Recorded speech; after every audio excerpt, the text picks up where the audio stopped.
जय हिंद, नमस्कार और स्वागत है आप सभी महत्वाकांक्षी छात्र एवं अन्य दर्शकों का ग्रोथ माउंट यूपीएससी के संशोधित संपादकीय विश्लेषण के इस सप्ताह के प्रथम सत्र में मैं हूं आपके साथ ध्रुव जानी।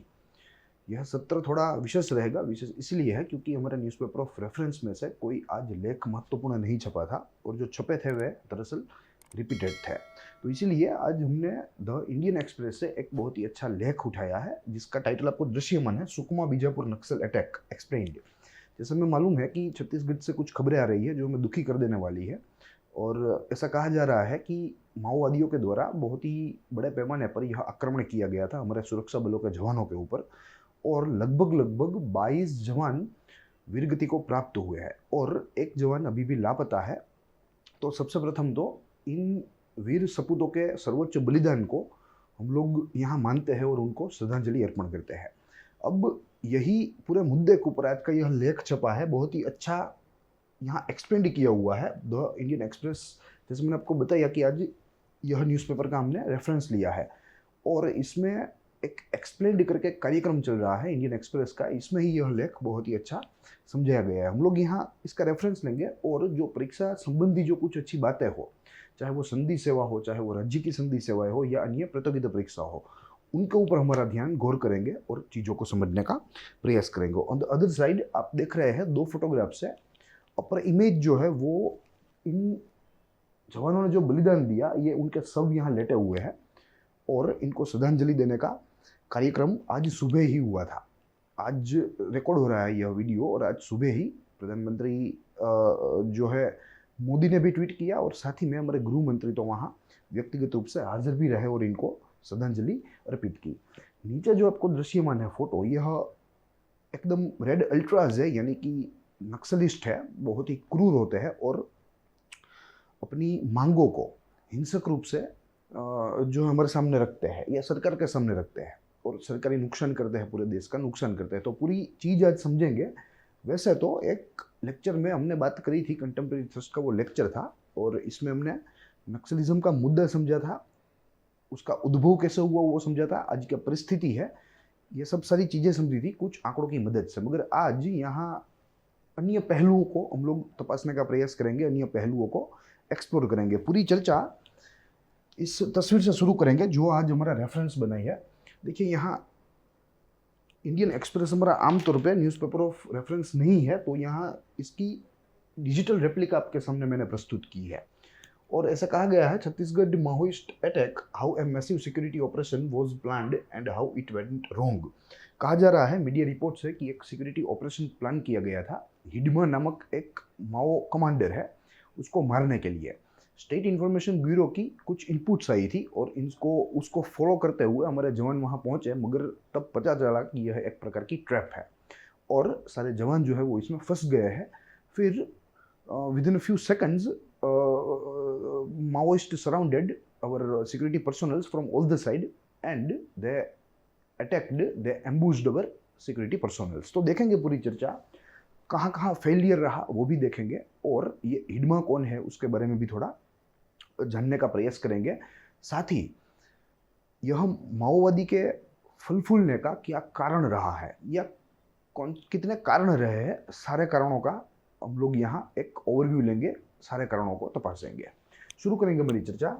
आज एजेंडे के तहत नहीं चलेंगे क्योंकि आमतौर पे हमारे एडिटोरियल एनालिसिस की चर्चा हम लोग एजेंडे के तौर पर करते हैं। सबसे प्रथम निष्कर्ष देखते हैं, फिर बाद में महत्वपूर्ण बातें अगर कोई हो, लेखक ने अपना संशोधन प्रस्तुत किया हो, कोई आंकड़े हो, तो उन माहितियों को देखते हैं और साथ ही में अगर ज़रूरत लगे तो हमारी परीक्षा संबंधी मार्गों को पूर्ण करने के लिए, हमारी डिमांड्स को पूर्ण करने के लिए हम लोग उसमें इनपुट्स भी रखते हैं इन द फॉर्म ऑफ संशोधित तत्व यानी कि रिसर्च्ड एलिमेंट्स।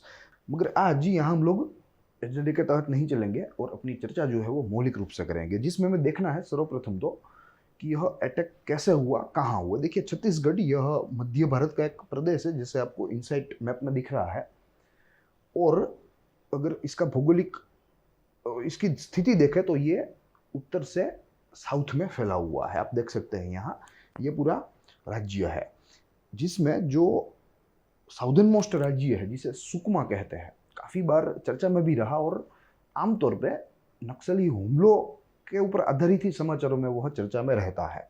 तो यह दक्षिणतम इसका जिला है जिसे सुकमा नाम से हम लोग जानते हैं। ठीक है, यहाँ अटैक हुआ था। कहा गया है कि यह बीजापुर है। बीजापुर और सुकमा की बॉर्डर, बीजापुर सुकमा बॉर्डर के ऊपर ये अटैक हुआ है और काफी गंभीर अटैक था। देखिए, यह जो बॉर्डर है यहां अटैक हुआ है।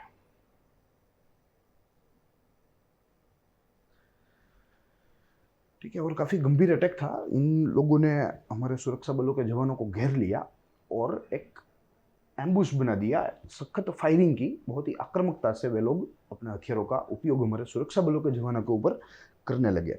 पूरी चर्चा देखेंगे, मगर सबसे प्रथम हमें यही देखना है कि ये इसकी भौगोलिक स्थिति दरअसल क्या है। देखिए, यह दक्षिणतम जिला है और जैसे हमने आपको बताया कि ये सुकमा बहुत ही फेमस है हॉटबेड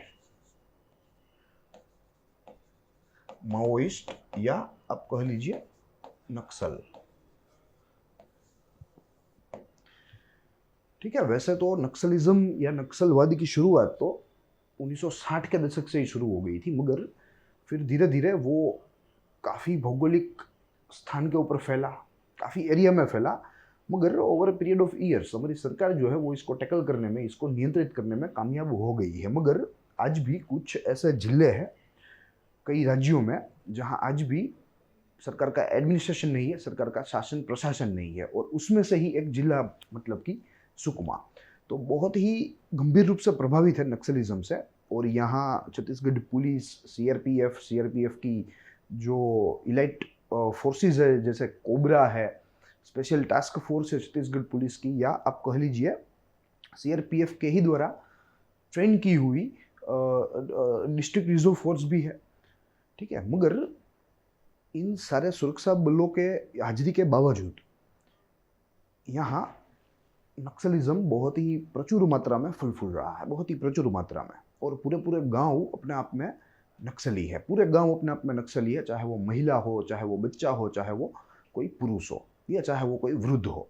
ठीक है, तो ये पूरे एरिया को ही हमें सैनिटाइज करना होगा। और ये मात्र और मात्र बल का ही काम नहीं है, सिर्फ बंदूक लेकर ही हम लोग माओवाद को या नक्सलवाद को खत्म नहीं कर सकते। हमें माओवाद नक्सलवाद को खत्म करने के लिए कुछ सोशल रिफॉर्म्स भी लाना चाहिए। वहाँ का जो प्रशासन है उसे अकाउंटेबल बनाना चाहिए, पहले तो असरकारक बनाना चाहिए, फिर बाद में उसे अकाउंटेबल बनाना चाहिए। तो काफ़ी सारी चीज़ें हैं जो कि हमें करनी है, तब जाके ये नक्सलवाद हम लोग आमतौर पे इसे जो है इसे नाबूद कर सकते हैं। और ये एक प्रकार की इंटरनल सिक्योरिटी की समस्या है, यह आंतरिक सुरक्षा की समस्या है। आतंकवाद का जो प्रश्न है वो बाह्य सुरक्षा का प्रश्न है, क्योंकि हमें मालूम है कि पाकिस्तान प्रेरित आतंकवाद आता है, क्रॉस बॉर्डर टेररिज्म आता है, मगर यहाँ ये लोग भारत में ही रहते हैं, भारत के नागरिक ही होते हैं, और भारत की जो सरकार है या भारत का जो कॉन्स्टिट्यूशनल एस्टेब्लिशमेंट है उसके विरुद्ध लड़ते हैं, अपनी मांगों के लिए हिंसा करते हैं। तो देखेंगे आगे पूरी चर्चा, मगर यहाँ मात्र और मात्र हमें सबसे प्रथम तो भौगोलिक परिस्थिति का परिचय लेना है कि ये दरअसल जगह है कहाँ। देखिए, यहाँ एक और हमें जिला दृश्यमान है, दांतेवाड़ा। ठीक है, ये दांतेवाड़ा है, ये सुकमा है, ये बस्तर है, जिसका यहाँ जगदलपुर है। और आज सारे जवानों को जो वीरगति को प्राप्त हुए उनको यही श्रद्धांजलि अर्पित की गई। यह जगदलपुर में, जो कि बस्तर जिले में पड़ता है। यहाँ देखना है हमें, ये चारों जिले नक्सल से बेहद प्रभावित है। मात्र ऐसा नहीं है कि सुकमा ही है, सुकमा तो आज चर्चा में है इस अटैक की वजह से, मगर ये चारों के चारों जिले बेहद रूप से नक्सल से प्रभावित है। इनके अधिकतम गांव जो है वे सारे के सारे नक्सलवाद से प्रभावित है। और यहाँ की जो बस्ती है, आमतौर पे यहाँ जनजाति बस्ती है, जनजाति शेड्यूल्ड ट्राइब्स का यहाँ जो है पॉपुलेशन है, और ये सारे शेड्यूल्ड ट्राइब्स अपने आप में नक्सलवादी है। तो ये सारी चीज़ें हैं हमारी सरकार के सामने, हमारे एस्टेब्लिशमेंट के सामने काफ़ी सारी समस्याएं भी है, जिनको एड्रेस करके हम लोग यह नक्सलवाद के इस दूषण को यहाँ खत्म कर सकते हैं। मगर पिछले 15 सालों से हमारी लड़ाई चल रही है हमें काफ़ी हद तक सफलता भी प्राप्त हुई। ऐसा भी नहीं है कि हम लोग 100% विफल रहे हैं, हम लोग बिल्कुल सफल रहे हैं, मगर जिस हद तक सफलता की आशा थी हमें, वो हद तक हम लोग नहीं पहुंच पाए। तो वहीं पहुंचना है, उसके कारण भी देखेंगे, कैसे पहुंचा जा सकता है वो भी देखेंगे, और क्यों नहीं पहुंचे अब तक उसके कारणों की भी तपास करेंगे। तो ये इसकी भौगोलिक इसका परिचय है। अब यहाँ दूसरा फोटोग्राफ है जिसमें डिस्ट्रिक्ट डिवीजन छत्तीसगढ़ का दिया हुआ है। पहले तो मैं आपको बता दूं, लगभग 27 जिले से छत्तीसगढ़ बना है। 27 डिस्ट्रिक्ट्स। जब माओवाद या नक्सलवाद पिक के ऊपर था 1990-2000 के दशक में, तब ये सारा का सारा विस्तार जो है, ये सारा का सारा विस्तार प्रभावित था।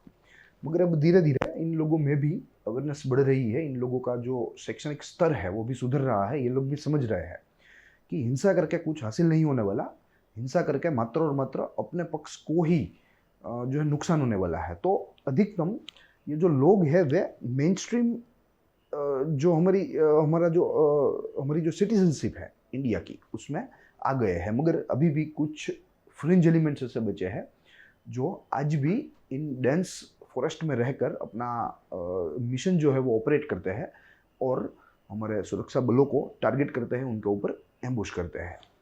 ठीक है, तो ये 4 जिले में देखने हैं। सबसे प्रथम बीजापुर, उसके बाद सुकमा, उसके बाद बस्तर, और एक है दंतेवाड़ा। ये नेक्सस है 4 जिलों का। 27 में से आज 4 जिले अधिकतम प्रभावित है। 4 डिस्ट्रिक्ट सीवियरली अफेक्टेड। और जैसे मैंने आपको बताया कि यहाँ पूरे का पूरे गांव ही अपने आप में नक्सलवादी है। तो किसके ऊपर भरोसा किया जाए, किसको अच्छा माना जाए, किसको बुरा माना जाए, वो यहाँ सुरक्षा बलों के अफसरों के लिए एक चुनौतीपूर्ण टास्क है।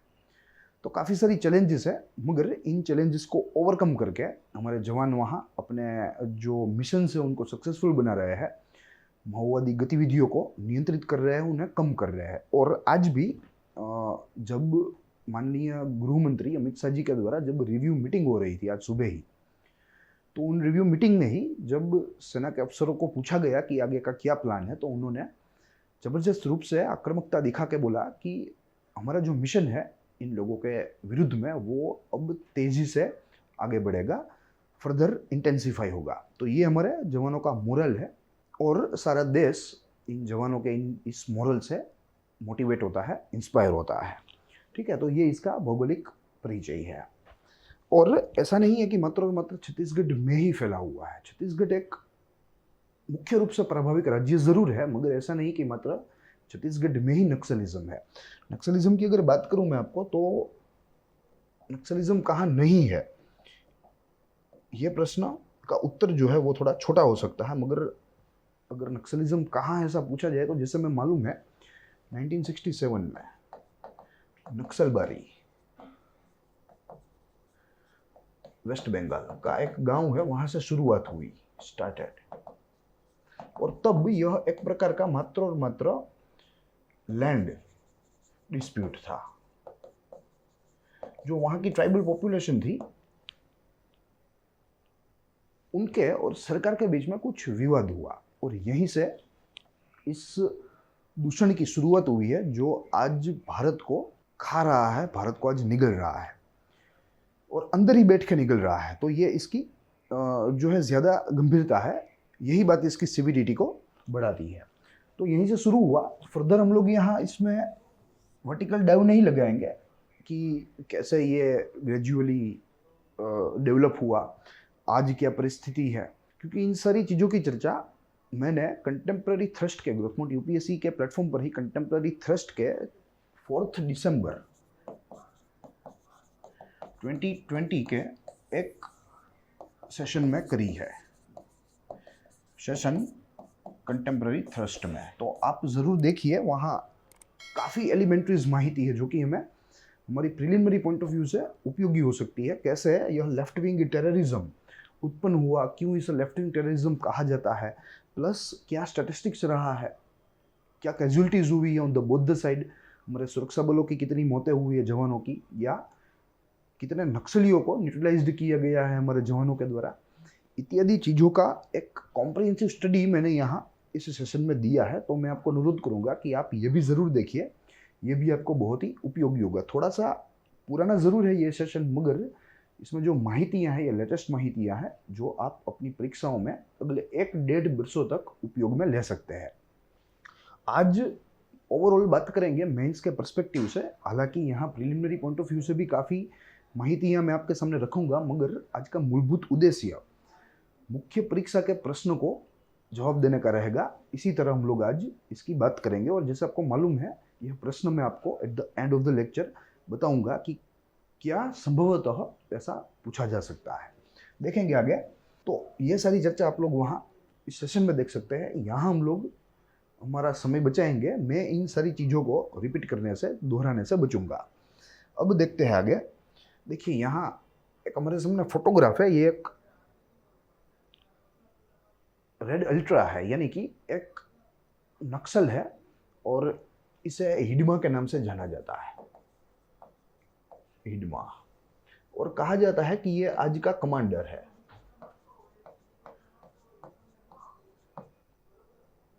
Guerrilla Naxalist army for guerrilla warfare का,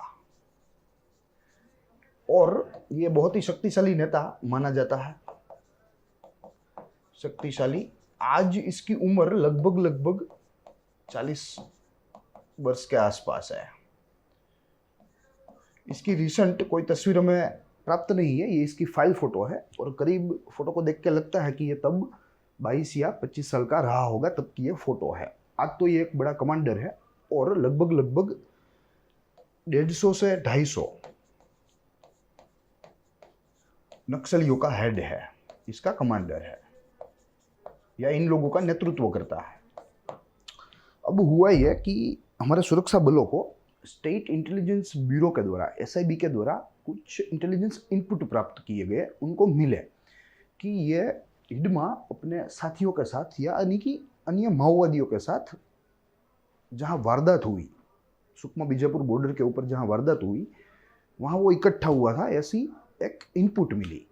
तो यहाँ से सुरक्षा बलों ने अपनी तैयारी की और एक 1000 बटालियन की एक टीम बनाई।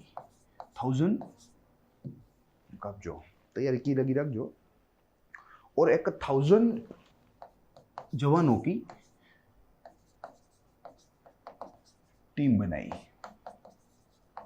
जिसमें CRPF के जवान थे, जिसमें छत्तीसगढ़ पुलिस के स्पेशल टास्क फोर्स के जवान थे, जिसमें डिस्ट्रिक्ट रिजर्व फॉरेस्ट के जिसमें डिस्ट्रिक्ट रिजर्व फोर्स के भी जवान मौजूद थे, और अन्य कोबरा बटालियन के भी इलाइट फोर्स के कमांडो यहाँ इस टीम में मौजूद थे। और ये टीम निकली अपने कैंप से, कहा जा रहा है कि टारेम नामक जगह एक कैंप है, वहाँ से 6 टीम निकली, फिर अन्य एक टीम पादिम नाम के जगह से निकली, और अन्य एक टीम उसूर नाम की एक जगह से, उसूर नाम के कैंप से निकली। ठीक है, और ये सारे यहाँ जो इनपुट मिला था जिस गांव का, उस गांव की तरफ ये लोग चल बसे।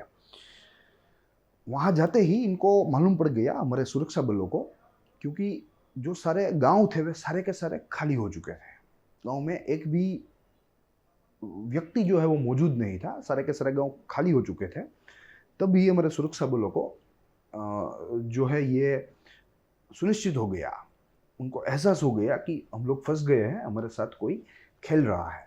ठीक है, और इस तरह ये जो इंटेलिजेंस इनपुट था, इंटेलिजेंस इनपुट यही अपने आप में एक ट्रैप था।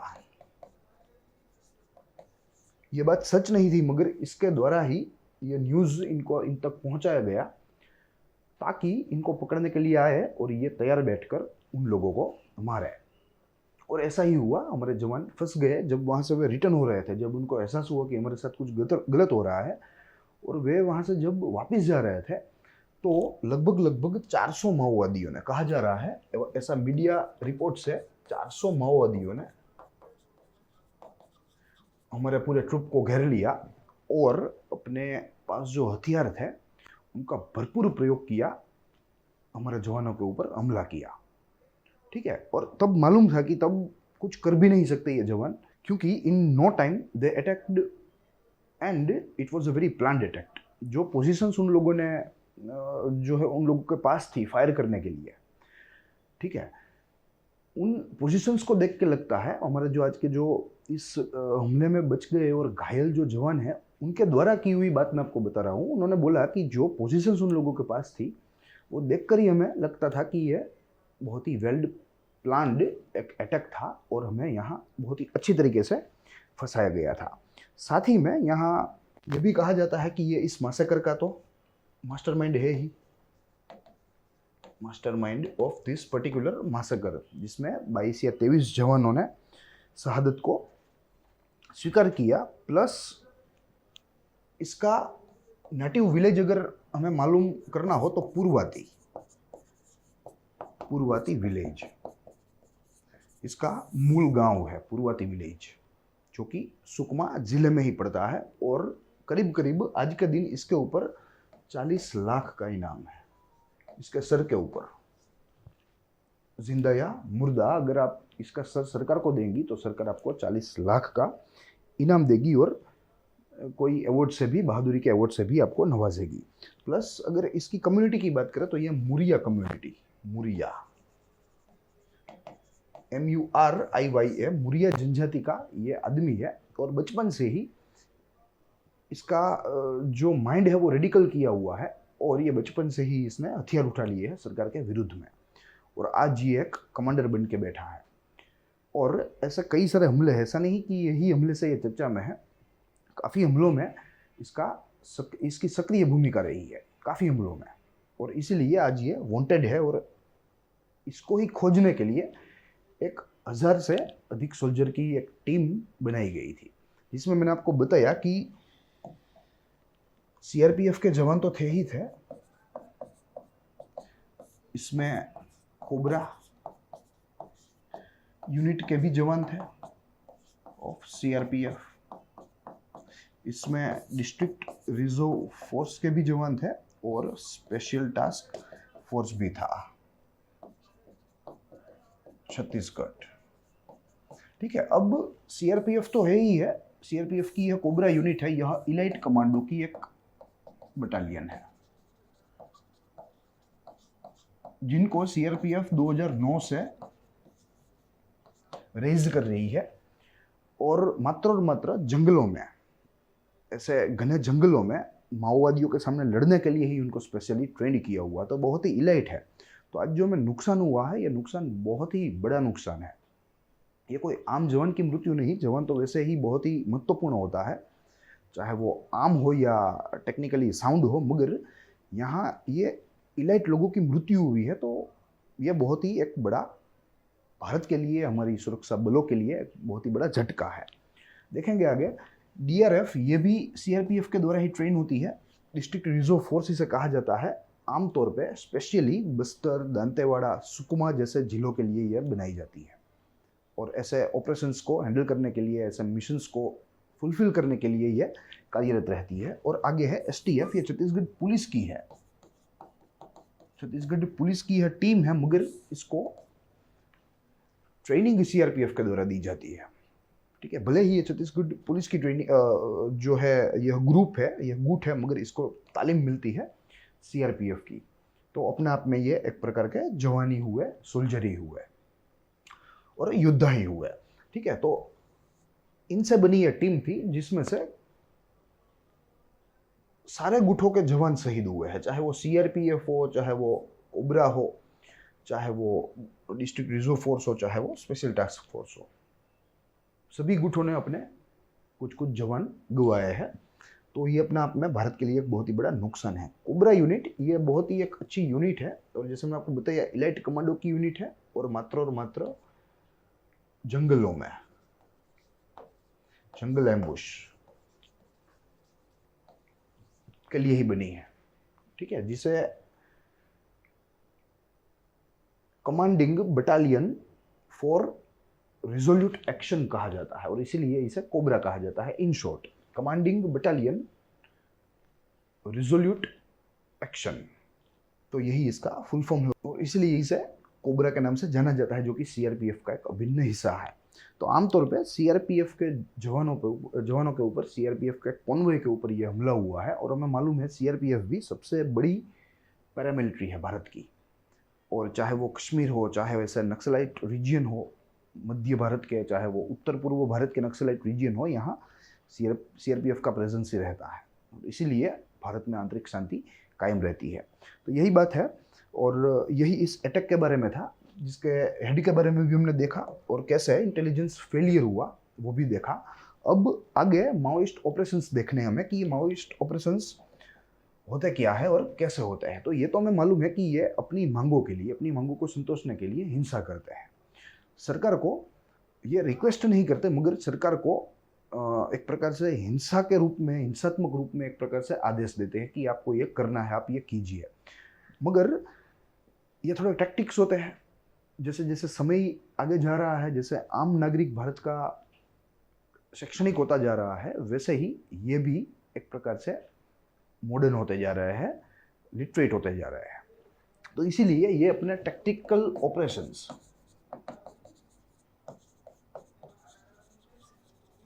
अब बहुत अच्छी तरीके से ये एग्जीक्यूट करता है, बहुत ही अच्छी तरीके से इसका अमल करते हैं। और आमतौर पे ये समय रहता है जनवरी से जून का, क्योंकि आज इस समय में कैंसिल कर दो, क्योंकि आज कैंसिल कर दो, क्योंकि इस समय काल में समर होता है और साथ में ऑटम भी होता है। तो इसीलिए जब ऑटम चल रहा होता है और जब वृक्ष अपने लीव्स को छोड़ रहे होते हैं, ठीक है, तो ऐसे में उनको विजिबिलिटी बहुत ही अच्छी मिलती है और इसीलिए इसका लाभ लेते हुए ये हमारे ट्रूप्स की मूवमेंट के ऊपर बहुत ही विजिलाई रखते हैं घने जंगलों में से। और जब मौका मिले तब एक साथ, जैसे हमने यह अटैक देखा, उस तरह अटैक कर देते हैं। तो इसीलिए इसे इस समय काल के साथ हम लोग संबंधित कर सकते हैं। और ऐसे आक्रमण करने की इस रीत को टैक्टिकल काउंटर ऑफेंसिव कैंपेन कहा जाता है। टैक्टिकल काउंटर ऑफेंसिव कैंपेन, ठीक है। आमतौर पे जनवरी से जून के मध्य में होता है, जब ऑटम चल रहा होता है। जंगल जो है उसमें उसकी जो घनता है वो थोड़ी कम रहती है, तो इसीलिए मूवमेंट्स भी बहुत ही आसानी से होता है और विजिबिलिटी भी बहुत ही अच्छी रहती है, जिसका लाभ ये प्रतिवर्ष लेते हैं, प्रतिवर्ष। इसका कुछ तथ्य भी हमारे पास है। अगर पिछले कुछ वर्षों के यहाँ अगर हम आक्रमणों की बात करें, इनके द्वारा जो हमले हुए हैं, मात्र और मात्र नक्सलों के द्वारा जो हमले हुए हैं, तो उसमें सबसे प्रथम है गत मार्च को, यानी कि मार्च 2020 को सुकमा के मीनापा में, जिसमें करीब करीब 17 जवान वीरगति को प्राप्त हुए थे। फिर अप्रैल 2019 में दांतेवाड़ा जिले में बीजेपी एमएलए और सुरक्षा बलों के ऊपर एक अटैक हुआ था, जिसमें 3 या 4 सुरक्षा बलों के हमारे जवान वीरगति को प्राप्त हुए थे। फिर उसके बाद मार्च 2017 में ये बहुत ही बड़ा अटैक था। लगभग 112 सीआरपीएफ के जवान वीरगति को प्राप्त हुए थे, 112 एक ही साथ। और ये एरिया जो है वो है भेजी एरिया। भेजी एरिया सुकमा का एक बहुत ही फेमस एरिया है, नक्सल अटैक के लिए ही फेमस एरिया है। और यहाँ एक प्रकार से यह हॉटबेड है। जैसे हम लोग कहते हैं कि टेररिस्टों के लिए हॉटबेड पोक है, वैसे ही माओवादियों के लिए हॉटबेड ये सुकमा का भेजी एरिया है। फिर बाद में अप्रैल 2010 में भी एक बड़ा अटैक हुआ था सुकमा के तदमेटला में, और लगभग 76 सीआरपीएफ के जवान वीरगति को प्राप्त हुए थे। और कई सारे ऐसे अटैक्स है, जो कि सारे अटैकों का जिक्र करना यहाँ हमारे लिए प्रैक्टिकली पॉसिबल नहीं है, मगर मैंने कुछ आपको इसमें से एविडेंस दिया।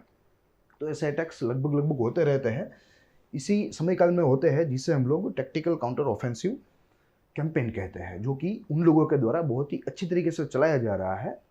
उन लोगों के टैक्टिक्स बहुत ही ज़्यादा डेवलप हो रहे हैं, बहुत ही ज़्यादा शार्प हो रहे हैं, और इसको टैकल करने के लिए हमारे मिलिट्री को भी इतना शार्प होना पड़ेगा। अब आगे देखें तो देखिए, साउथ छत्तीसगढ़ का हमें वो नेक्सस समझना है। जो हमने समझने का प्रयास किया था, यह 4 जिलों वाला, और इसमें से भी ये 3 जिले जो है, ये 3 जिले, बीजापुर नंबर 1, दंतेवाड़ा नंबर 2 और बस्तर नंबर 3, ये 3 जिलों का नेक्सस बहुत ही खतरनाक है। देखिए, वैसे सुकमा भी नक्सली हमलों में अग्रसर है, मगर यहाँ 3 ये जिलों का नेक्सस बहुत ही खतरनाक है, और यहाँ लगभग एडमिनिस्ट्रेशन पैरालिसिस है। सरकार जो है वो यहाँ मात्र और मात्र कागज के ऊपर है, ऑन पेपर है। ग्राउंड रियलिटी, जमीनी वास्तविकता की अगर मैं बात करूं तो यहाँ नो एडमिनिस्ट्रेशन।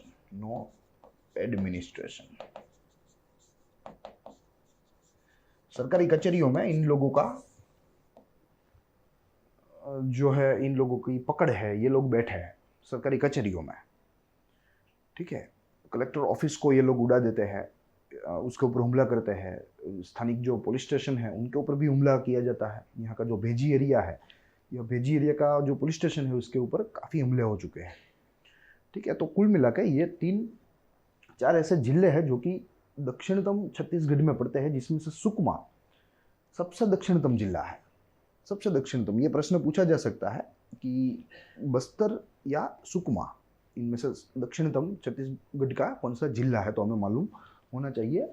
और यह माहितियों के लिए हमें ऐसे जो है मैप्स भी देखने होंगे। Without map we cannot study effective geography. हम लोग असरकारक रूप से भूगोल का अध्ययन नक्शा के अध्ययन बिना नहीं कर सकते हैं, तो इसलिए हमने यहाँ इसका भी जो है उपयोग किया है। साथ ही में यहाँ सारी जगहों पर जनातना सरकार चल रही है, जनातना सरकार, यानी कि government of people, government of people.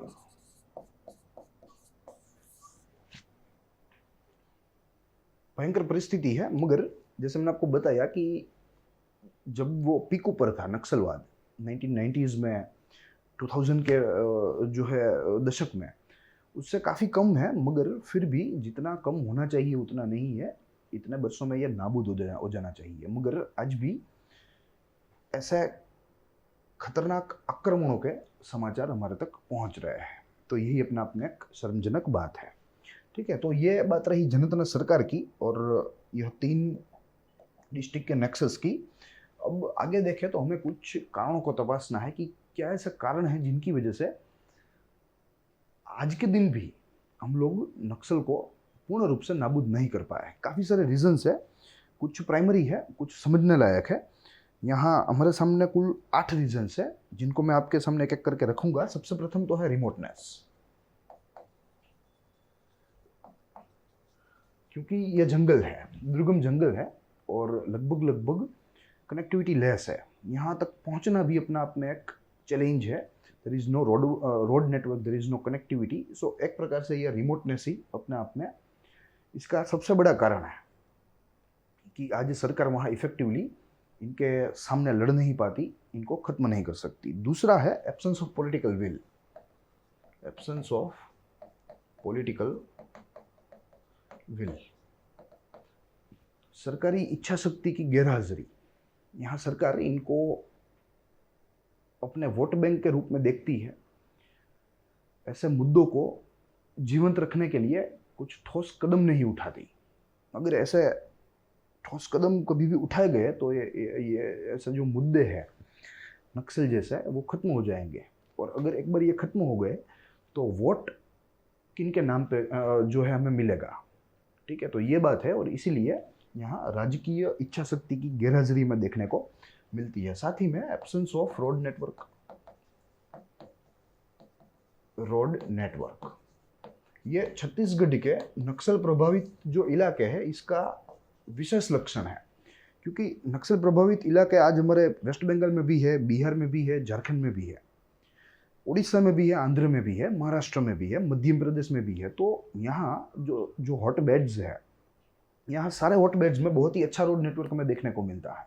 चाहे वो बिहार की बात करें हम लोग, चाहे वो झारखंड की करें, चाहे वो महाराष्ट्र की करें, मगर यहाँ छत्तीसगढ़ की बात करें तो there is no road network at all.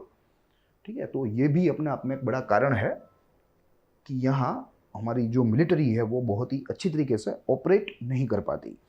Plus इसके साथ जंगल टेरेन, ये तो अपने आप में एक हर्डल है ही है, प्राकृतिक हर्डल है ये। ठीक है, और इसका लाभ लेते हुए वे लोग गुरिल्ला वारफेयर करते हैं। प्लस जैसे हमने देखा जनवरी से जून के महीने में टेक्टिकल काउंटर ऑफेंसिव कैंपेन चलाते हैं, ताकि हमारे सुरक्षा बलों के जवानों के ऊपर जो ऐसे हमले करके उनका मोरल वो डाउन कर सके। मगर यहाँ हमारे जवान सामने फिर से अति तीव्रता से इसका प्रत्युत्तर देने के लिए सक्षम है और देंगे भी। आगे देखें तो lack of efficient administration, lack of efficient administration, क्योंकि पॉलिटिकल विल नहीं है, रिमोटनेस है, रोड नेटवर्क नहीं है, तो स्वाभाविक है कि जो एडमिनिस्ट्रेशन है वो भी एफिशिएंट नहीं होगा, यहाँ ये भी कम होगा। तो इसका लाभ भी इन लोगों को मिलता है। और जैसे मैंने आपको बताया कि वास्तविकता में पैरालिसिस है पूरे एरिया में। सरकारी जो संस्था है उनके हाथ में कुछ नहीं होता, मात्र और मात्र नक्सलियों के हाथ में ही होता है। और जैसे इस चर्चा की शुरुआत में ही बताया कि पूरे का पूरे गाँव ही नक्सली है। कोई एक व्यक्ति, दो व्यक्ति, 50 व्यक्ति, 100 व्यक्ति नक्सली नहीं है, पूरे के पूरे गांव, चाहे छोटे हो चाहे बड़े हो, वे सारे के सारे नक्सली है। जनजाति जो वस्ती है वे नक्सलवादी है। तो ये भी एक इसका मूल कारण है। आगे देखें तो absence of basic facility, absence of basic facilities, जिसमें एक तो हमने रोड की बात की। रोड की बात यहाँ अलग करनी है क्योंकि ये बहुत ही अहम कनेक्टिविटी का साधन है। मगर यहाँ अन्य बेसिक फैसिलिटी में, यह बेसिक फैसिलिटी एक अम्ब्रेला है जिसके तहत काफ़ी सारी फैसिलिटीज़ का जिक्र कर सकते हैं, जैसे हॉस्पिटल है, एजुकेशन है, ठीक है, प्लस एपीएमसी जैसे जो है कोई रेगुलेटरीज है जो कि वहाँ के खेत उत्पादों को नियंत्रित कर सके, एमएसपी दे सके, और ये जो नक्सलवादी जो कृषक है उनको फ़ायदा मिल सके और वे लोग नक्सलवाद छोड़कर मेन स्ट्रीम में आ जाए। तो ये सारी चीज़ें हैं जो यहाँ आमतौर पे गैरहाजिर है, यहाँ देखने को नहीं मिलती। तो ये भी एक इसका अहम कारण हम लोग कह सकते हैं। प्लस अब यहाँ कुछ टेक्निकल रीजंस भी है, जिसमें सर्वप्रथम रीज़न है जॉइंट ऑपरेशन। जॉइंट ऑपरेशन देखिए, यहाँ छत्तीसगढ़ पुलिस और उसकी भूमिका का उल्लेख आता है, क्योंकि छत्तीसगढ़ पुलिस की जो भूमिका है वो थोड़ी सी संदेहात्मक है। क्योंकि जहाँ जहाँ नक्सलवाद फैला हुआ है या फैला हुआ था, आज जब वहाँ कम है, तो इसको कम करने के लिए वहाँ का जो लोकल पुलिस नेटवर्क है वो बहुत ही असरकारक है, बहुत ही असरकारक है। मगर यहाँ छत्तीसगढ़ में ये उल्टा हो रहा है। जो लोकल लेवल पे जो इन्फॉर्मेशन इकट्ठी होती है वो आमतौर पे एक ट्रैप होती है, गलत होती है, नुकसानकारक होती है। ठीक है, तो यहाँ एक छत्तीसगढ़ पुलिस, उसका रोल पहले तो समझना पड़ेगा, उसको स्टडी करना पड़ेगा, छत्तीसगढ़ पुलिस को अकाउंटेबल बनाना पड़ेगा। क्योंकि अगर बिहार की बात करें, झारखंड की बात करें, महाराष्ट्र, मध्य प्रदेश की बात करें, तो सारी जगहों में जो हमारे सैन्य बल काम करते हैं वे वहाँ की लोकल पुलिस अथॉरिटी के साथ मिलकर काम करते हैं। There is a very close coordination, close cooperation between local police department and our military. मगर यहाँ छत्तीसगढ़ में ये देखने को नहीं मिलता। तो यहाँ ये एक मुद्दा है जो कि इस अटैक से लाइमलाइट में आया, इसको हाईलाइट मिली है, और उसके तहत छत्तीसगढ़ पुलिस का पहला तो रोल तय करना होगा, अकाउंटेबल बनाना होगा, और साथ ही में जॉइंट ऑपरेशन की भी तालीम यहाँ देनी होगी। सैन्य बल प्लस पुलिस दोनों के बीच में जॉइंट ऑपरेशंस होने चाहिए, तब जाके जो ऑपरेबिलिटी है वो सेट हो पाएगी, तब एक दूसरे की बातें ये लोग समझ सकेंगे और मिशन को अंजाम दे सकेंगे, सफल बना पाएंगे। तो यही बात है, यही एक कारण है जॉइंट ऑपरेशन भी यहाँ करना होगा। यहाँ जॉइंट ऑपरेशन की प्रैक्टिस बहुत ही कम होती है छत्तीसगढ़ में, मात्र और मात्र सैन्य बल अपनी तरीके से लड़ते हैं। मगर यहाँ छत्तीसगढ़ पुलिस का कोई अहम रोल, यहाँ अहम भूमिका में देखने को नहीं मिलती, जिसको सेट फर्दर करना चाहिए। तब जाके नक्सलिज्म को हम लोग जो है नेस्त नाबूद कर पाएंगे। और साथ ही में आखिरी जो है वो size of movements of troops है, क्योंकि आमतौर पे बड़े बड़े ट्रूप्स एक जगह से दूसरी जगह जाते हैं, तो यहाँ कुछ अफसरों ने यह भी गंभीरता व्यक्त की कि इसके ऊपर भी चर्चा करनी चाहिए, ये नीति के ऊपर भी। क्या ज़्यादा सैन्य बल वाले ट्रूप्स को उसका जो मूवमेंट है, क्या वो वाजिबी है, क्या वो रीजनेबल है, क्या वो एक प्रकार का जो है सैन्य बलों का मोरल बूस्ट करता है, या नक्सलियों को उनके ऊपर अटैक करने के लिए, उनको टारगेट करने के लिए प्रेरणा स्रोत है। तो आज का जो सिनेरियो है उसके ऊपर से हमें लगता है कि यह जो size of movements of troop है, ये उन लोगों के लिए प्रेरणादायी है कि ये नक्सली इनके ऊपर हमले करें, सुरक्षा बलों के ऊपर। तो यहाँ इनको भी कट करना चाहिए, इनके ऊपर भी सरकार को निर्णय लेना चाहिए, सरकार को, आर्म्ड फोर्सेस को, यानी कि सैन्य बलों को।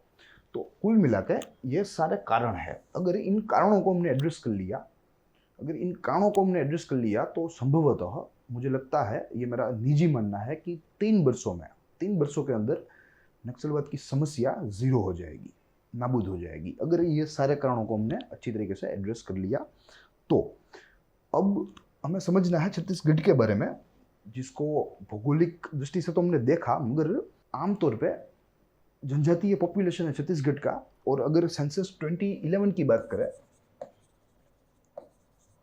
तो उसके मुताबिक लगभग 31% पॉपुलेशन जो है वो ट्राइब पॉपुलेशन है, छत्तीसगढ़ का ट्राइब पॉपुलेशन। और आंकड़ों में देखें तो 6,50,000 से अधिक यहाँ ट्राइबल पॉपुलेशन है। और अगर भारत में इसकी गिनती करें तो ये 8th राज्य है अकॉर्डिंग टू ट्राइबल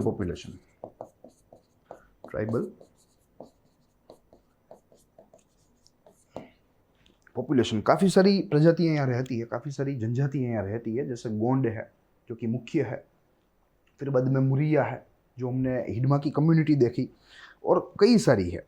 फिर बाद में जैसे आपको दिख रहा है हल्बा है, भातरा है, कवार है, ओराओन है, ठीक है। और उसमें से जो मैंने आपको बताया कि गोंड जो एक मेजर ट्राइब है, और इस 6,50,000 की टोटल ट्राइब पॉपुलेशन में से 55% से अधिक मात्र और मात्र गोंड प्रजाति है, यानी कि 3,50,000 से अधिक या उसके करीब।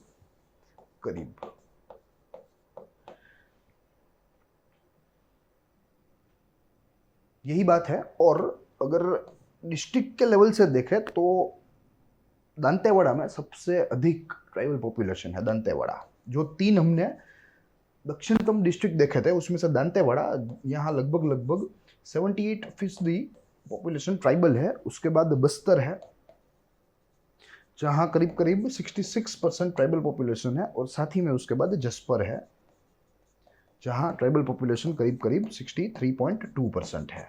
ये सारी चीज़ें मैं आपको सेंसस 2011 की बता रहा हूँ, जो हमें आमतौर पे उपयोग में रखती है। और इसमें से काफ़ी प्रिलिमिनरी पॉइंट ऑफ व्यू से भी प्रश्न निकल सकते हैं, जो कि हमारी परीक्षा में पूछे जा सकते हैं। इसके जवाब करीब छत्तीसगढ़ में 42 ट्राइब्स रहती है, जिनमें से कुछ एग्जाम्पल्स हमने यहाँ देखे हैं, और उनमें से गोंड नंबर 1 है, जिसका वस्ती का जो आंक है वो मैंने आपको बताया। और सबसे अधिक दांतेवाड़ा और बस्तर में गोंड बसते हैं, सबसे अधिक, ये हमें याद रखना है। बस्तर जिले में सबसे अधिक प्रजाति जो कोई है तो वो है गोंड। अगर दांतेवाड़ा की बात करें तो वहाँ भी सबसे अधिक जो प्रजाति है, ट्राइबल प्रजाति, तो वो है गोंड। तो यही बात है, इस मुद्दे को लेकर हमने कई सारे चीज़ों को, कई सारे तथ्यों को, कई सारी बातों को देखने का प्रयास किया। I hope you enjoyed the lecture. परीक्षा दृष्टि से भी ये महत्वपूर्ण है, जैसे मैंने आपको बताया, प्रिलिमिनरी पॉइंट ऑफ व्यू से और मेंस पॉइंट ऑफ व्यू से। प्रिलिमिनरी पॉइंट ऑफ व्यू से कुछ माहितियाँ हैं जो कि सेंसस 2011 की है, और कुछ हिडमा के बारे में भी माहितियाँ हैं। मगर अगर नक्सल के बारे में, नक्सलवाद के बारे में अगर आप जानना चाहते हैं तो आप कंटेम्प्रेरी थ्रस्ट का ग्रोथमोट यूपीएससी के यूट्यूब चैनल में 4 दिसंबर 2020 का आप लेक्चर देखिए। आपको उसमें काफ़ी अधिक माहितियाँ मिलेगी जो आपको परीक्षा में उपयोगी हो सकती है। और यहाँ हमने मेंस के बारे में भी देखा, और मेंस के बारे में ये संभवतः सवाल पूछा जा सकता है कि 15 वर्षों के बाद, 15-20 वर्षों के बाद भी लेफ्ट विंग टेररिज्म जो है उसके विरुद्ध में हमने जो युद्ध शुरू किया, उसके 15-20 वर्षों के बाद भी आज छत्तीसगढ़ या अन्य भारत के इलाकों में क्यों नक्सलवाद फल फूल रहा है, क्यों आज नक्सलवाद मौजूद है, आपके शब्दों में इसका विश्लेषण कीजिए। तो ये एक मेंस का प्रश्न हो सकता है।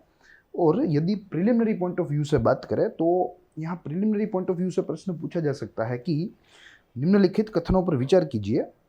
हमारे पास 2 कथन है। सबसे प्रथम, बस्तर छत्तीसगढ़ का दक्षिणतम जिला है, और दूसरा वाक्य, गोंड जनजाति की सबसे ज़्यादा संख्या बस्तर व दांतेवाड़ा में है, बस्तर व दांतेवाड़ा जिले में।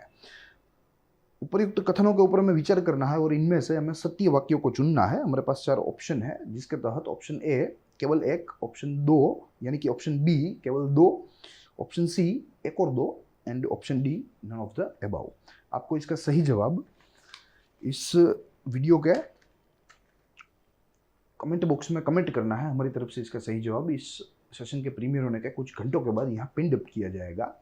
So that's all from this side. I hope you enjoy the lecture. हम लोग मिलेंगे अगले दिन अगले ऐसे संपादकीय लेख के साथ, इसके संशोधन व विश्लेषण के साथ। तो तब तक के लिए देखते रहिए ग्रोथमोट यूपीएससी।